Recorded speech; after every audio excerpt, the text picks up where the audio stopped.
What up, B Squad? It is your boy JB, and I am here today with some hot topics. You guys had to think about what this was. This is hot topics. So these are going to be the week's hottest topics for the week of November the 26th through December the 12th, you guys. So before we go ahead and just get into these hot topics, you guys, if you guys are watching this video or any other video on the channel and you guys aren't yet subscribed to the channel, I need you guys to do me a solid favor and stop taking me out on this date and having me pay for it at the end of it. You guys can do me that favor by subscribing to the channel, turning on your post notifications, liking the video, liking, subscribing, commenting, and sharing the video, you guys. And with that out of the way, without further ado, let us discuss what's hot and what's trending this week. Jesus. Let us discuss what is hot and what is trending this week, shall we? All right, you guys. So the first thing we're gonna do is we're gonna start up with a rest in peace. I didn't even get how old she was. Damn it. So we gotta say rest in peace to Irene Cara. She, we know her from the original Sparkle, and you know, I just randomly saw this earlier this week. Was it Sunday morning or was it Monday morning? It was one day this week that I saw a lot of people talking about it on YouTube. Then I saw it on, Shade Room and everything like that. It's just very interesting, right? When you think about the fact that, death is imminent, right? We know it's going to happen, but when you think about certain people, it's like certain people just expect them to be here forever and ever, right? There are a lot of celebrities that I look at and I'm like, I don't know how I'm gonna feel when when they are not here anymore. But yeah, we definitely have to say a rest in peace to her. So let's pause here, you guys, and move forward. All right, you guys. So we're gonna do another update on Shanquella Robinson. So I feel like it's gonna be more. It's gonna be like weekly updates because that's what it's seeming like so far. Because we've talked about this story since it happened, and we're gonna continue to talk about it. So earlier this week, I saw that there was an arrest warrant issued for. Now, if I'm not mistaken, it was the young lady who we saw the original video where she was just wailing on her, right? So I know that Mexico issued an arrest warrant for her and they wanted to extradite her back to Mexico, right? Now I did see another video later in the week. Well, no, not later in the week. It was probably I think I saw where Mexico issued the arrest warrant. I think I saw that maybe Monday, and I think maybe Wednesday or so. No, Tuesday or Wednesday. I don't remember the exact day, but I did see where I saw allegedly they have arrested this young lady. As far as I'm concerned, they don't need to just arrest her. They need to arrest everybody else that was there. Because everybody, even though people might not have done anything, the people who were there may not have done anything to Shanquella, they were accomplices. They're not innocent. So you see something, you stop it. And they didn't do anything to stop it. So I feel like everybody should, be arrested. Let's keep it real. I think all of those people should be arrested. None of them were her friends. So yeah, let's arrest all of them. Not just one person. Let's apprehend all of them. Let's issue an arrest warrant for every single person that was in that Airbnb. Arrest their asses, extradite their asses back to Mexico, and make them await trial. So I don't really feel shit. Justice for Shanquella. Like, it's just, and I know I heard, so I don't know if I talked about this last week or not, but I know that there was a story that there was another video out, which I haven't saw. So if it is out there, I haven't saw this video where there was another girl fighting her, and this is alleged also. Allegedly, they were jumping on her. Now, I haven't saw that video. I don't know if that video even exists or not. I just know that it was a rumor going out about that.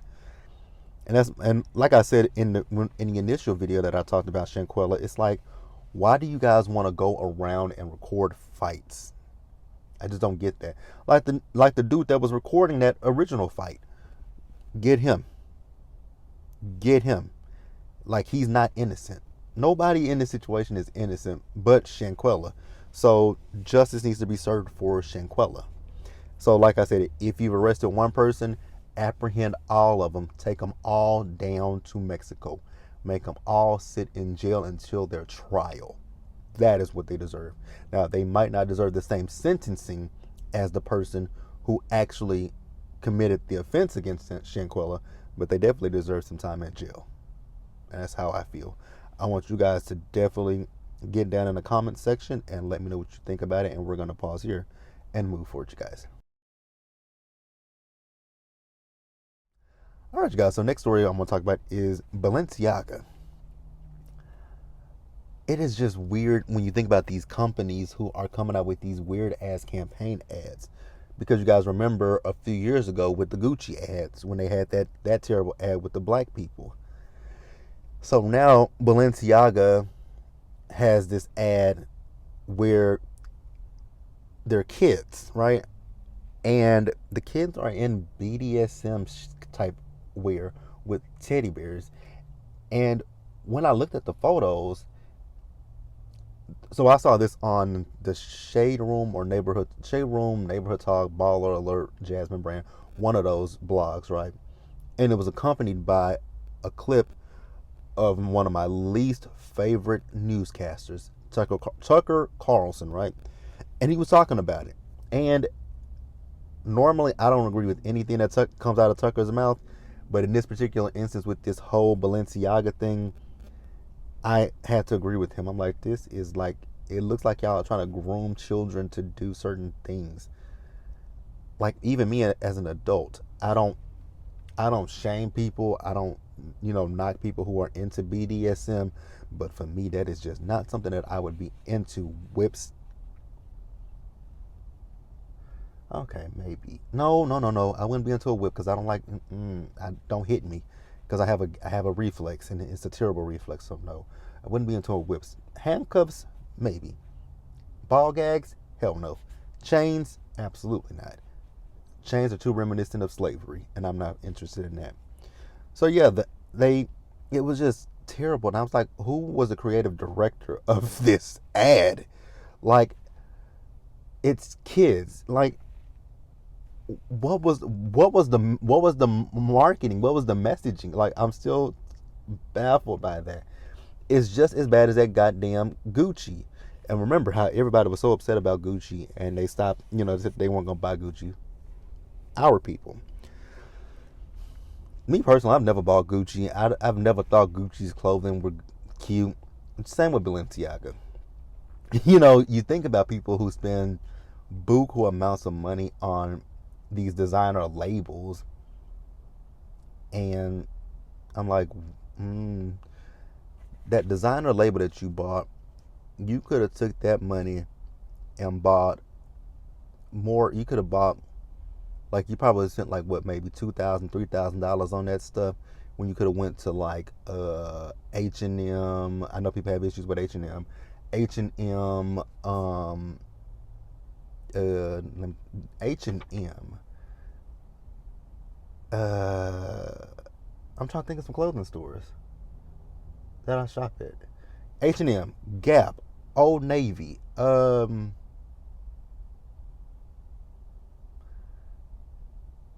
It's a lot of, y'all know the clothing stores. Like, you could have took that money and flipped it so many different ways.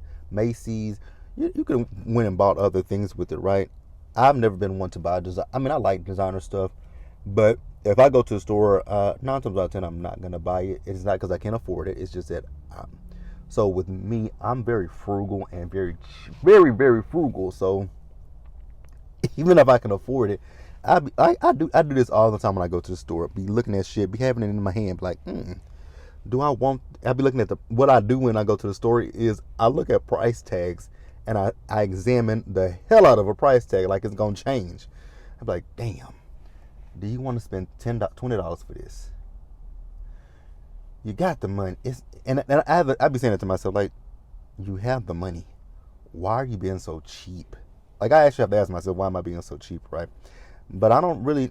I know that they're trying to, Balenciaga has come out and they're gonna sue the person who did the photo. But you guys approved that shit, so shouldn't you sue yourself?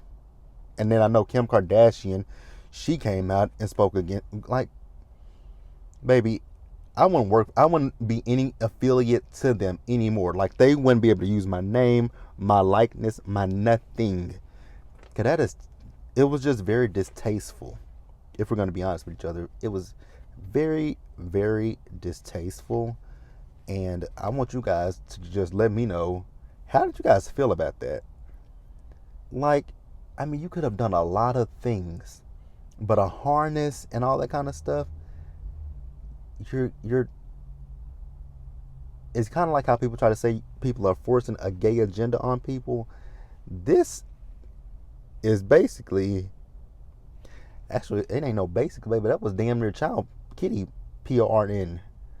Like, that was damn near. Only difference is they had clothes on. Very tasteful.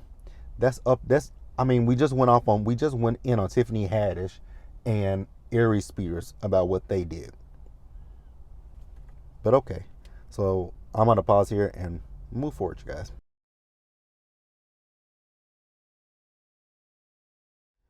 You guys, there's one thing that I want to talk about, and I don't want to talk about it too long. I mean, it's about documentaries, right? I'm someone who loves documentaries. I'm all about history. I like history stuff. I was always good at history in school. And I like to read. I like to know things. But there are certain things that I don't give a fuck about in history that we don't need to talk about ever again in life. And two things that come to mind: Jeffrey Dahmer. I have yet to watch that Netflix series about Jeffrey Dahmer. And now there's a documentary about Casey Anthony, right? So if you guys don't know who Casey Anthony is, Casey Anthony was acquitted of the unliving of her daughter Kaylee Anthony, right? I think Kaylee was like, what, 2 or 3 years old. She was a baby. So someone has decided to do a documentary with this bitch. And she's going around. So in this document, now her story is the fact that she wants to blame her father for the death of her daughter, right? Saying that the father was abusing the daughter, which he's vehemently denied that time and time again. My issue is with Casey Anthony. I hope you guys are not sitting down watching that goddamn documentary. But if you guys are, no judgment. I just don't know how you can sit and watch something like that, because that woman is a classic case narcissist, psychopath, and a sociopath. And for me, I'm just not interested to hear anything that's coming out of her lying ass mouth.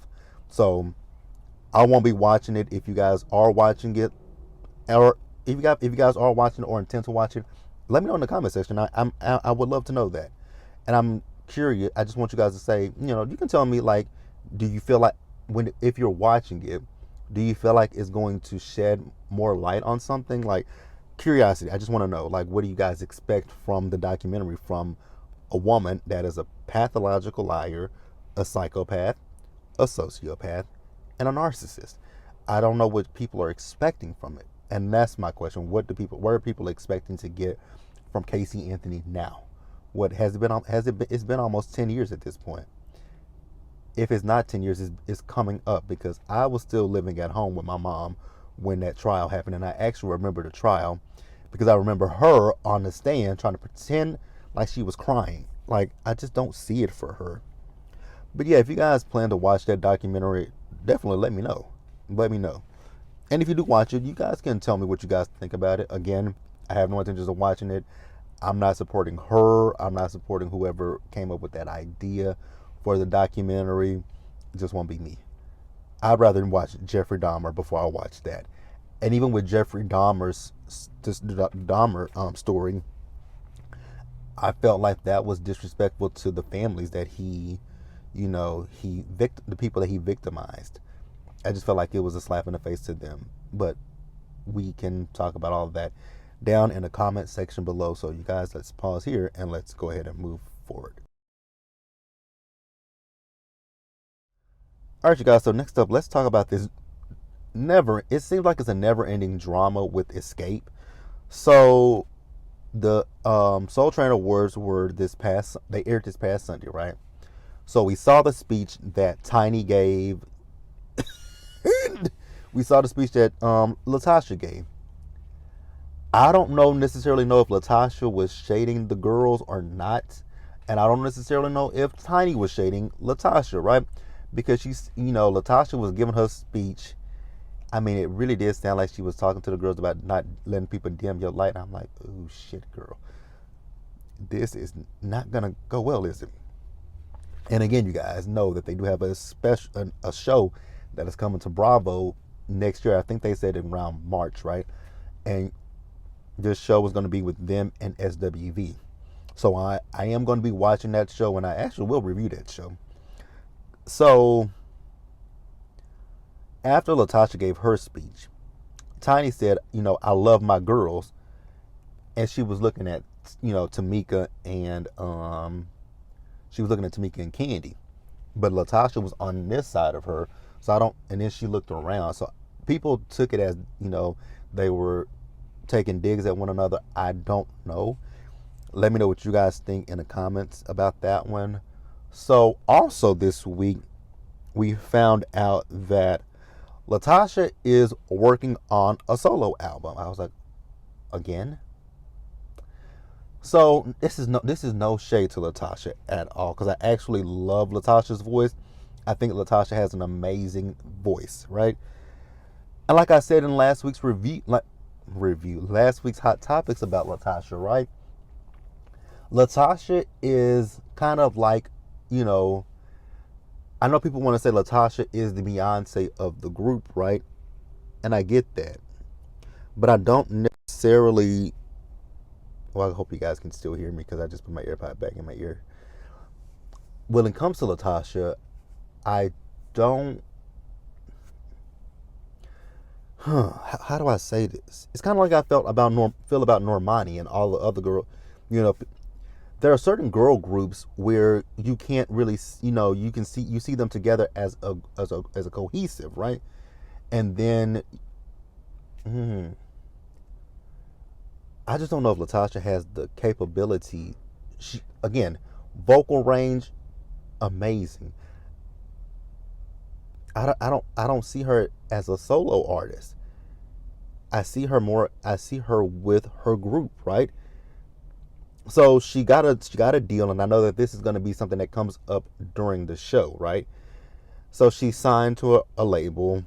She's working on a gospel album. Do I feel like she'll do good in the gospel realm? Actually, I do.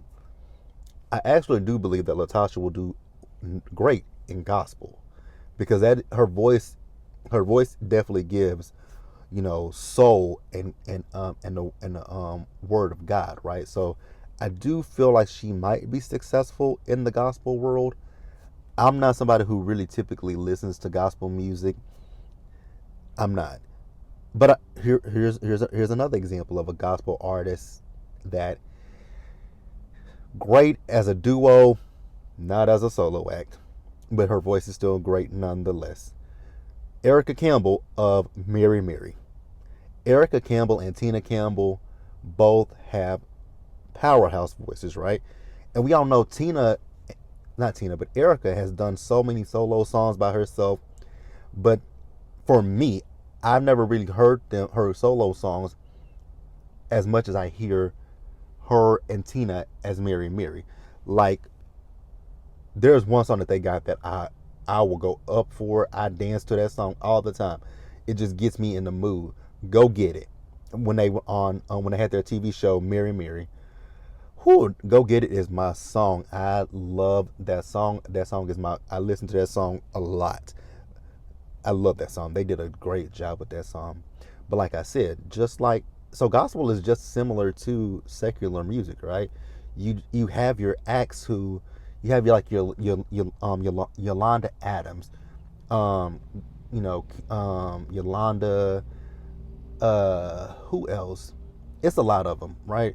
You have these artists that are known for being solo singers, right? But then you have people like Erica who, wanted to do solo, but she knows that her bread and butter was with her sister. So I don't know. I mean, look at the Clark sisters. They're better as a group more than they are apart. But I'm gonna wish, Latasha all the best of luck with this solo endeavor. I hope that it does work out for her. I hope and pray it does, right? And then also there was some more drama that came out with Latasha this week, where it was alleged that, her husband was having a baby outside of their marriage. Now, I think the girl came out and said that that isn't true or something like that. Child, it's a mess. It is a hot ass mess. And I did see an interview because I think Candy was on Tigger's show in Atlanta, and I know that Tamika was there, both Tamikas, Tamika Scott and Tamika and Tiny, and they kind of spoke on the issues with Latasha. Like I said previously, it seems like the bulk of the issue is you, Latasha. It's not Candy. It's not your sister. It's not Tamika, Tiny. It is you. And I think when it comes to Latasha, it's the fact that she feels like she should be a solo artist. And again, there's nothing wrong with being a solo artist, but don't fuck over your group member. Those are that is your biological sister, and you, Candy, and Tiny have been in this group since you guys were teenagers. So y'all have a sisterhood. Don't screw over your sisters to get one step ahead, right? Don't step over your sisters. Even when the video cut off for some odd reason, and I don't know why. But what I was saying was, even when Candy didn't want to do things with the group, they still were. Remember when they changed the name from Escape and they just flipped the E and made it a 3 because it was a 3 women. They still did stuff with Candy when she was able to do stuff. And I think that's the issue when it comes to Latasha. Latasha's trying to tell them, oh, well, I can't be here and I can't be there and da-da-da-da-da. It's not going to work. And I really want the ladies to get it together. So that's really all that I got for that. So let's pause here and let's move forward, you guys. All right, you guys. So the next story that we're going to talk about is Porsche's Wedding. So Porsche went on ahead and married Simon. I'm still not. I don't know how. I still don't feel good about that. You guys know that I rocks with Porsche. I love Porsche. Porsche is my girl. But that situation right there, it ain't the best situation. But Porsche and Simon went ahead and got married, right? Now, I don't know how many weddings they had, because it was a lot of them, because I saw her in that red dress that was, what's the nicest thing I can say about that red dress? It was red. It wasn't ugly, but it wasn't cute either. Now, the white dress that she wore, I was like, yes, Porsche. Now, that is a look. And then, she had the reception, one dress for, I think they had the reception where she had that hat on. I was like, okay, Porsche, you're looking good. So the who's who was at her wedding. You had Giselle there with that ugly pink shit on she had. You had Carlos King was there. We saw Nene, baby. Nene came there with them titties out and her nipples was showing. I was like, damn. I was like, and say what you will about Nene, but Nene looked damn good. Nene was there. Candy was there. Candy said that, she and Nene, they spoke to each other, so they cordial with each other. The Brat and Judy were there. Quad, Cynthia. It was a whole lot of people from Atlanta. Anybody in Atlanta was at Porsche's wedding. And everybody, with the exception of Giselle, looked nice. I just still don't know how I feel about this Porsche situation. You guys, like I did my video when she announced it, and I told you guys, I remember because somebody was like, I bet you're not going to say anything about Porsche being engaged to Simon.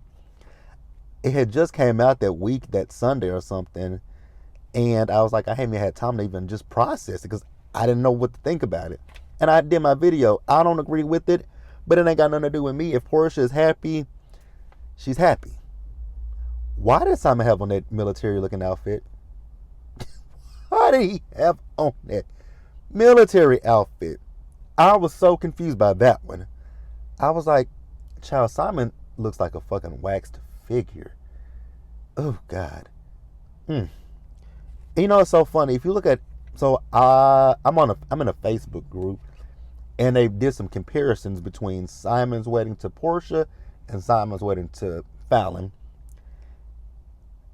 I don't know if he was forced to smile in this one, because in the pictures with Fallon, he didn't even look happy.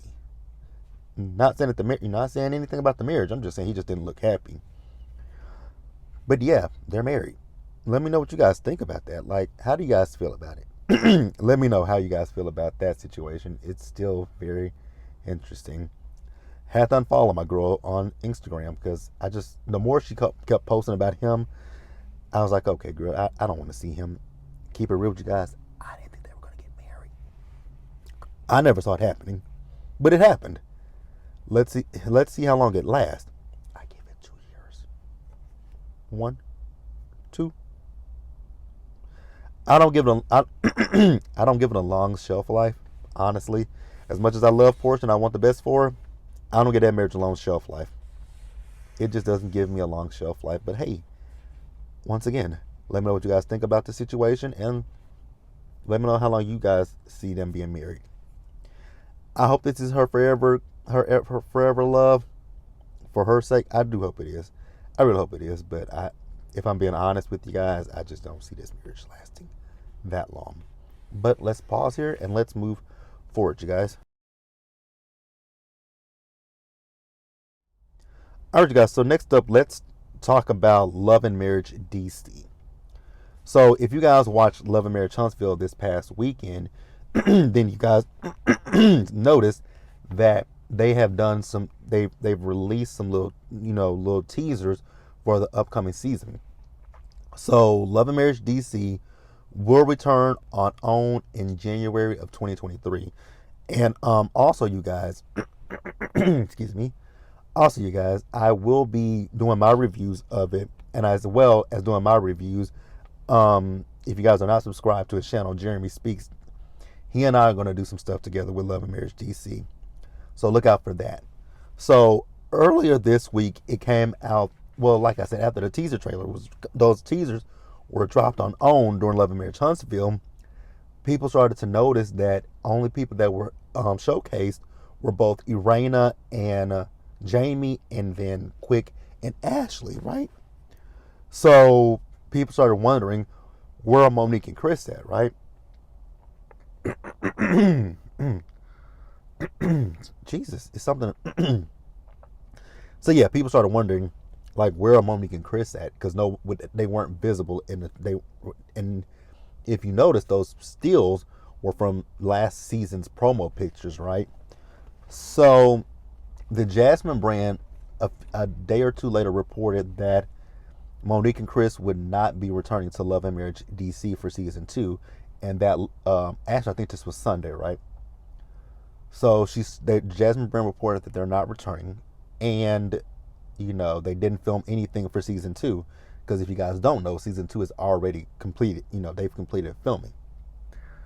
So then I believe it was Monday on her radio show that she's on out there in DC. Monique went on a radio show and she said, yeah, Chris and I won't be returning to Love and Marriage DC. She says she's done with reality TV. I'm good with that. And then she was talking about the contract. The contract wasn't, given basically what it was supposed to give. So let me talk about that real quick. And I'm someone who, I don't dislike Monique, but I wasn't like a stan of Monique, right? So let's keep it all the way real about Monique, right?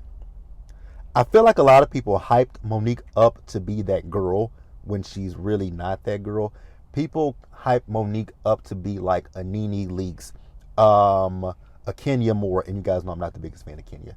People hyped her up to be Kenya, Portia, a Nene, a Lisa Vanderpump, a Lisa Renna, a Karen Huger, Bethany Frankel. People hyped her up to be that kind of girl, right?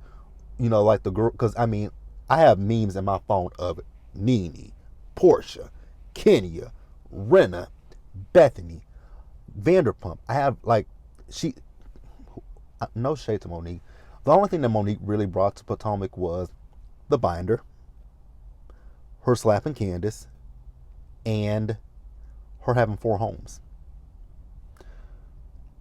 So when Love and Marriage DC was announced and that she was, going to be the focal, she was going to be the star of the show, I was like, okay, cool. I mean, I didn't dislike Monique on Potomac. She wasn't my favorite, but I was like, I'll give it a shot, right?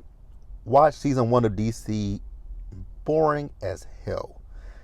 And Monique just proved how unlikable she really is because she nagged Chris too much. The way she did Winter, who was supposed to be her friend of 15 years and shit. So she just wasn't that likable. So I want to go back to her saying that the contract wasn't what she expected it to be, right? People keep saying, oh, Monique don't need the money. Monique don't need the money. Are you sure? Because it's kind of given that she might not necessarily need the money 100%. But I bet you that money that she was receiving was helping her. So, because let's keep it real, you guys.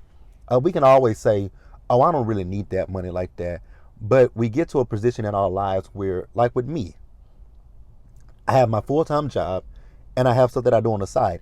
And with the stuff that I do on the side, it allows me to have extra money to do stuff so that I don't have to rely heavily on my work paycheck, right? So let's not sit here and play that game. Yeah, she might not need the money, but it was a help. It helped her. It probably allowed her to do a lot more things that so she doesn't have to exhaust money. Be like, oh shit, you know.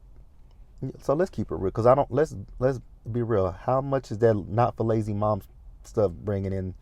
I'm not counting people's pockets, but I'm just saying. And then the thing that threw me for Monique was, she says there's no issues with Carlos, right? But the contract, I don't know what Monique was expecting, because on Bravo you said, oh, that little check, right? But then you go over OWN and you're talking about the contract wasn't right. If you expecting any kind of money, what you was getting from Potomac money, it ain't gonna happen, because OWN is a small network. Yes, it is owned by this, it's owned by Discovery and all that kind of stuff, but that's not that's not like CBS, NBC, ABC. Those are not big cable. That's not a big cable news outlet, right? So I don't know what she was expecting, but she's not coming back. She's done with reality TV. And let's be real, you guys. Monique, again, she did not bring anything.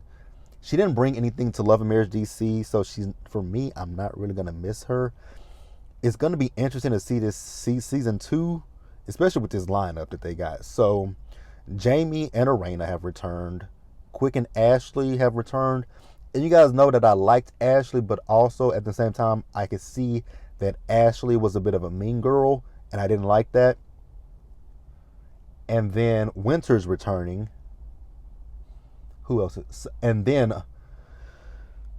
there is a new couple, as well as, now from what I've read, you guys, if you guys have watched Ready to Love, you guys know Joy and Clifton from Ready to Love Potomac, right? Well, they've joined the cast. Now, from what I've heard, they've joined the cast as friends of, and I'm still not too pleased with that. Ugh. A pick-me-ass person and a thirsty-ass person. Jesus Christ. So let me know. Let me know if you guys are going to continue to watch Love and Marriage DC. Will you miss Monique? Are you here for Joy and Clifton being on the show? Ugh. But let's pause here and move forward, you guys.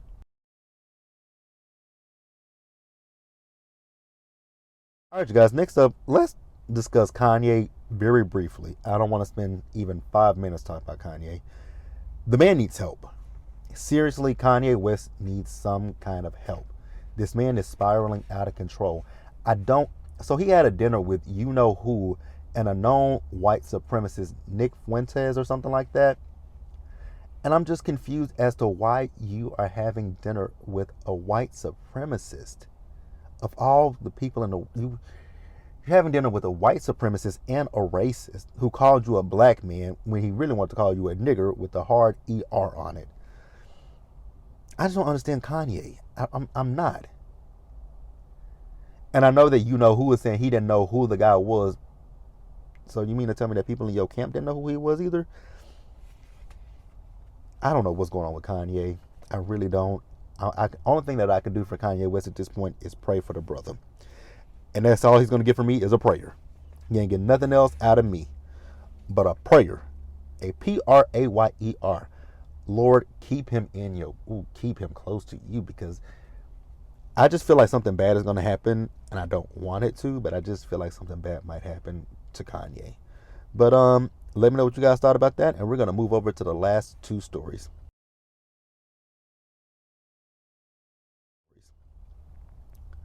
So, you guys, the next story is an interesting one.